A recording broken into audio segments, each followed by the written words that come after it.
Hello, everyone, and namaskar. Today's podcast is a continuation of the reading of the book titled Neohumanism, The Liberation of Intellect. And this is a reading of the 11th discourse titled Neohumanism is the Ultimate Shelter. Today's humanity has no doubt made some progress in intellect, in wisdom, and in rationality. Human beings came onto this earth about 1 million years ago. The feelings and sentiments, hopes and aspirations, frustrations and disappointments, cares and anxieties, pleasures and pains, tears and smiles of the present-day human beings are almost the same as those of primitive humans. The difference is that the emotions and feelings of present human beings are deeper than those of their ancestors. Not only has there been an increase in the depth of their feelings, but along with this, there has been an increase in the originality of their thoughts. Humanity is a collection of all the perfections and imperfections of human beings. And when the higher thoughts and ideas are combined together, we get humanism. The word human is used both as a noun and as an adjective to denote a complete human being having both perfections and imperfections. If I use the word humanism regarding the ideas of the ancient humans, and if I use the same term regarding the ideas of the humans of today, what is the harm? Even if I can, I will not, because the people of those days did not thoroughly understand what humanity and humanism are. They could not analyze them properly. The deeper implications of humanity and humanism had not been thoroughly probed in the ancient past, nor have they been even today. During the past million years of human history, proper justice has not been done to human beings. A particular class, a particular section, has always been given greater importance than others, and in this process, the other sections have been neglected. For instance, when a soldier sacrifices his life on the battlefield, his death is announced in bold headlines in the newspapers. But the same newspapers do not mention anything about the great hardships that his widow faces to raise her small family after the death of her husband. This is how one-sided justice has been meted out. Although the matter concerns grammar, it is not easy to change overnight. Man in common gender includes both man and women. Then why does not woman also mean both man and woman? This is also lopsided justice. Man is masculine gender, but man is also common gender. Here man means woman also. Human beings have limped forward in their journey of history for the last million years, bearing the burden of this defective social system. All have not been given equal justice. That is why I say that neither has justice been done to humanity, in parentheses, the abstract noun for human beings, nor has justice been done to humanism, in parentheses, the abstract noun for the work performed by human beings for human beings. Now it is high time to carry out a reappraisal of the downtrodden humanity, of the downtrodden humanism. Oftentimes, some people have lagged behind, exhausted, and have collapsed on the ground, their hands and knees bruised, and their clothes stained with mud. Such people have been thrown aside with hatred and have become the outcasts of society. They have been forced to remain isolated from the mainstream of social life. This is the kind of treatment they have received. Few have cared enough to lift up those people who lag behind and help them forward. When some people started advancing, they thought more about themselves and less about others, nor did they think about the animals and plants. But if we analyze with a cool brain, it becomes quite clear that just as my life is important to me, other lives are equally important to them. And if we do not give proper value to the lives of all creatures, then the development of the entire humanity becomes impossible. If people think more about themselves as individuals, or about their small families, castes, clans, or tribes, and do not think at all about the collectivity. This is decidedly detrimental. Similarly, if people neglect the entire living world, the plant world, the animal world, is this not harmful? That is why I say that there is a great need to explain humanity and humanism in a new light. And this newly explained humanism will be a precious treasure for the world. What is Neohumanism? Neohumanism is humanism of the past, humanism of the present, and humanism newly explained of the future. Explaining humanity and humanism in a new light will widen the path of human progress and will make it easier to tread. Neohumanism will give new inspiration and provide a new interpretation for the very idea of human existence. It will help people understand that human beings, as the most thoughtful and intelligent beings in this created universe, will have to accept the great responsibility of taking care of the entire universe. Will have to accept that the great responsibility for the entire universe rests on them. So then, what is Neohumanism? Humanism newly explained and newly sermonized is Neohumanism, the philosophy which will make people understand that they are not merely ordinary creatures. This philosophy will liberate them from all inferiority feelings and defects and make them aware of their own importance. It will inspire them to build a new world. I have already explained that a distorted humanism has created tremendous harm in the world, and it is still doing so. Unless it is replaced by Neohumanism, it may be the cause of catastrophic misfortune for human beings. Who are the people who propagate this distorted humanism? Those who are motivated by pseudo-humanistic strategy utilize this strategy for their own selfish and group interests, instead of allowing humanity to move towards Neohumanism. Then how to rectify the situation created by these people? By taking this distorted humanism towards Neohumanism, we may create a new panacea for all psycho-spiritual ailments. But if instead of that, we allow humanity to move along the path of pseudo-humanism, humanity's social, economic, political, cultural, and spiritual life will be full of distortions and defects, which will pollute and degrade the human mind. I have already referred to these defects in detail. Two types who create distortions. Now, we shall discuss the panacea.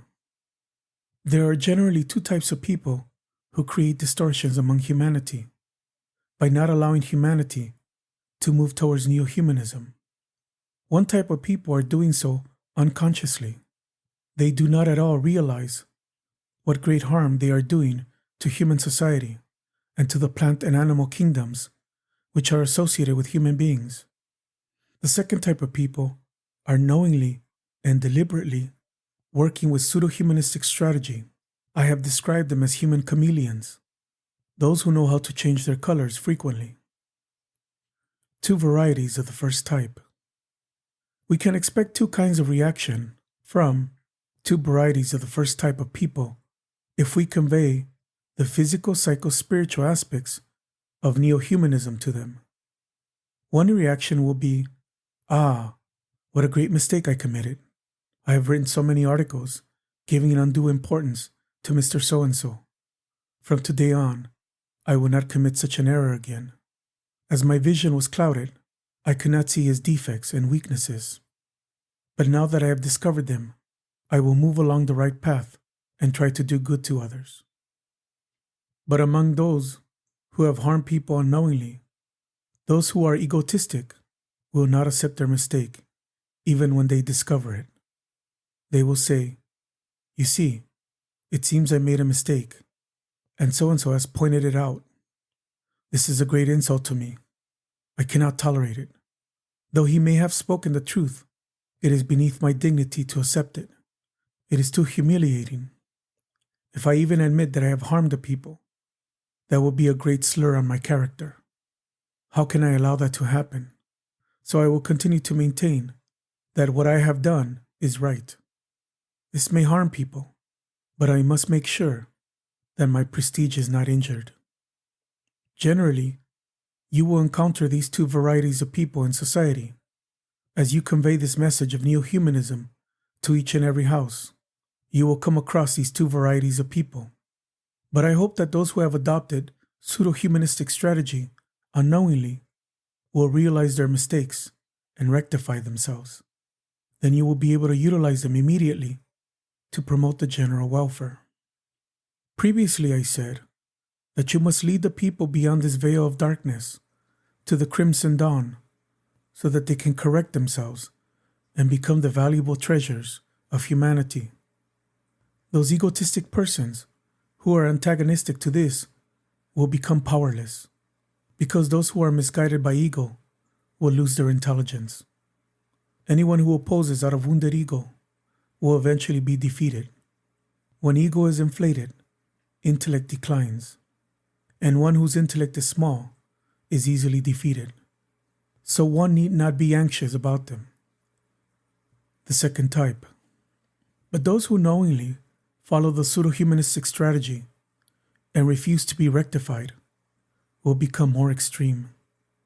When they discover that all their strategies have been detected and nothing is secret anymore, then they will grow desperate.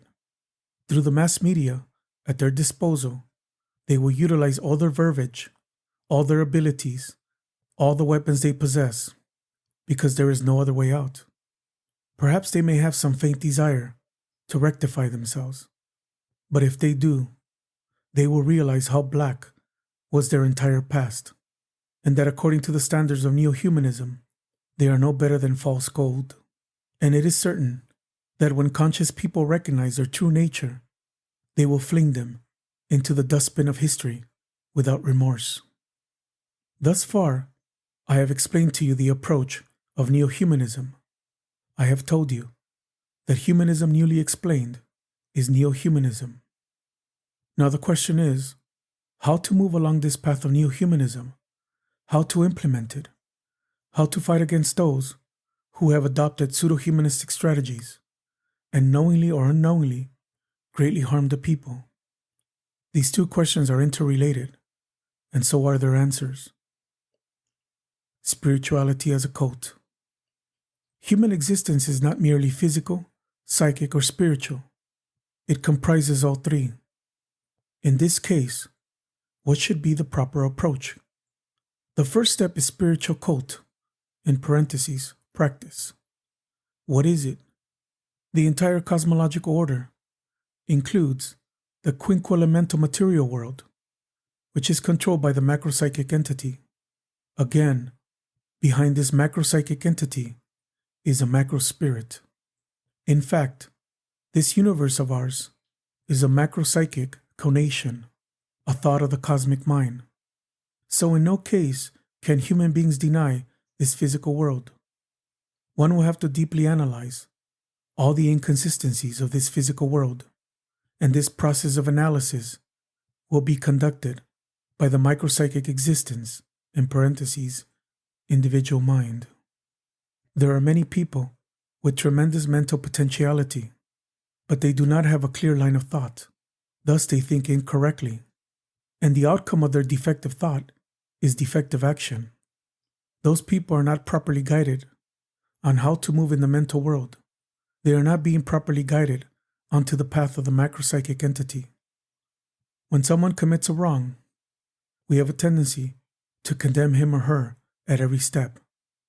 We should realize that such a person suffers from a sort of micropsychic ailment, and to cure such an ailment, we will have to introduce him or her to neo-humanistic philosophy. We have not done so, and that was our crime. Next, from where does that micropsychic entity originate? The micropsychic entity, individual mind, is a collection of many ectoplasms, and these ectoplasms emanate directly from the macropsychic ectoplasm and indirectly from macro spirit, the supreme spirit. On the one hand, we will have to provide proper psychic pabula for human beings to think correctly. And on the other hand, we must give proper guidance to the micropsychic ectoplasms, individual mind particles, to move towards the macro spirit. In this respect also, we have failed in our duty. We have committed another crime. To build a healthy human race, we should have given them proper guidance in philosophy, in science, in all branches of human knowledge, which we did not do. We have utilized science more for destructive purposes than for benevolent aims. We have distorted the thought processes of human beings. We have deliberately misguided the people instead of leading them along the proper path. We have taught people to think about how such and such bomb can annihilate so many millions of people at a time, but we have never propagated a philosophy to teach them to think how millions of people could be benefited by psycho-spiritual practices. Thus, human beings of today are following a defective path, and there is a desperate need for a change in direction. The only remedy is Neohumanism. There are 3 stages on this path of Neohumanism. The first one is spiritual cult. What is spiritual cult? It is physical, psycho, spiritual cult. This physical, psycho, spiritual process will show you how to remove the defects of the psychic world and also the external world, and enable you to move towards the spiritual world without any delay. This movement towards the spiritual goal will also help you to establish yourself in the psychic and physical worlds, so you will be able to render greater service to the people. This is what I call spiritual cult. Progress in the spiritual cult starts with the elevation of protoplasmic cells, and finally ends in the attainment of the supreme goal. This physical, psycho-spiritual cult will help the physical world and the psyches of the psychic world directly and indirectly, and also the spiritual world directly. But this is not enough. Eha bahia age kaho ar aro egiye chala. What you say is just the beginning. You have to go farther. Hetanai, anya kota anya konakane. Not here, somewhere else. Spirituality in essence. The second stage is spiritual essence. This stage is related mainly to the psychic and spiritual strata. If you consider the entire human race, you will see that humanity has a collective mind, in parentheses, not the cosmic mind. Now, changes will have to be effected in the mental flow of this collective mind. You will have to create a new wave of thought in it. Because of the manner of human thinking thus far, the pace of human progress has been painfully slow. If it is given a new direction, the speed of progress will be greatly accelerated. Thus we find that the second stage, that of spiritual essence, will take place in the psychic and spiritual realms. It will occur in the collective psychic mind, in the collective ectoplasm of all humanity. Then the global thought processes of humanity will take an entirely new turn, and that will also strengthen humanity's collective spirit. Humanity as a whole will become converted into a powerful spiritual force, and in that stage, no pseudo-humanistic strategy will work. All other astras, weapons, will become completely powerless before this Brahmastra, mightiest spiritual weapon. Spirituality as a mission. But there is something more beyond this, which I have described as spirituality as a mission. So first, there is spirituality as a cult. Secondly, spirituality in essence. And thirdly, spirituality as a mission. All existential phenomena are emanating from the existential nucleus. The existential nucleus of a single individual has a direct link with the cosmological hub, a direct link with the existential nucleus of the cosmological order. But this path is not psycho-spiritual, according to Neohumanism.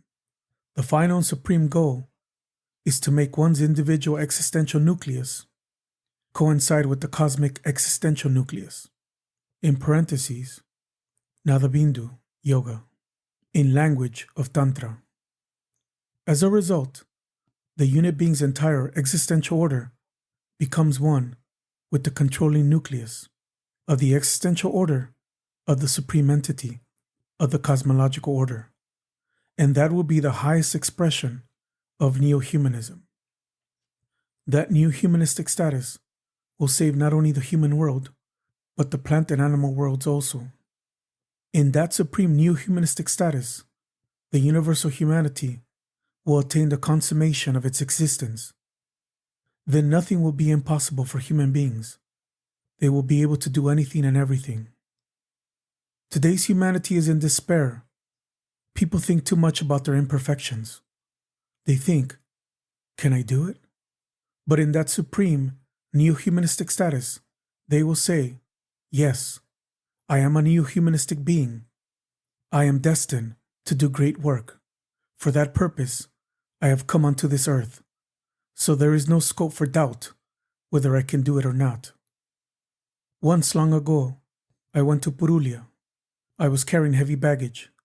I asked the village man, can you carry this baggage? He replied, why not? Certainly I can.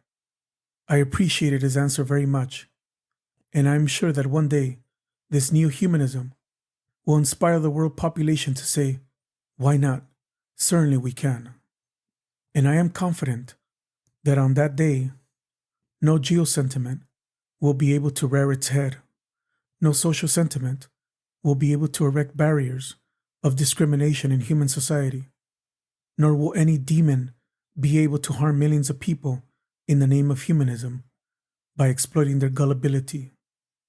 And when those ever-vigilant human beings, those physical, psycho-spiritual entities, will be able to merge their existential nuclei with the supreme existential nucleus, then only will new humanism be permanently established, and human beings will be ensconced in the joy of freedom forever.